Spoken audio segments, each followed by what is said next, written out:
Автокосмос Кыргыз каналынын көрүүчүлөрү, биз сиздерге аял жыныстык катнашты каалап жатканын кантип билдирет, ушул жөнүндө айтып беребиз. Аял эч качан төшөккө дебейт. Ооба, аял деген табиятынан сырдуу келет.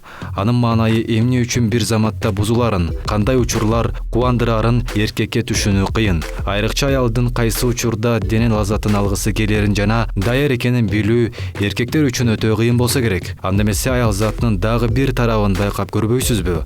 Аялдардын кандай белгиси аркылуу анын дене жакындыгын каалайт экенин билүүгө болот.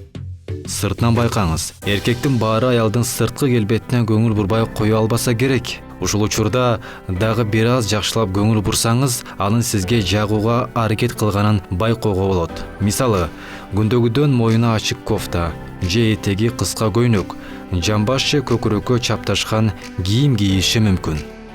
Аялды түшүнгүн келсе, аялды угуп эле олтура бергенден эч ким эч нерсе түшүнө албайт. Анын жүзүнө карап, мимикасына дагы маани берүү керек.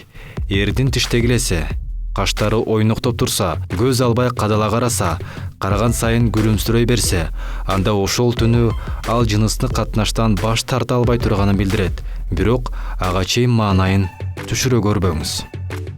Белги бериши мүмкүн. Ага да көңүл буруңуз.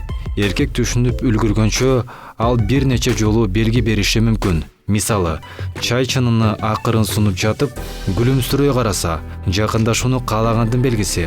Ошондой эле кечки тамак үстүндө сиз менен тамашалаша баштайт. Сиздин адаттан анын нервине тийген ар бир тамашаңыз да ошол күнү кызыктуу болушу мүмкүн. Аял жон жерден тамашалашпайт. Мындай учурду колдон чыгарбаш керек.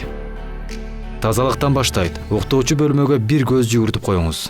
Бүгүн балким төшөктөрдүн шейшеби өзгөрүп, коозуна алмашып калган жокпу?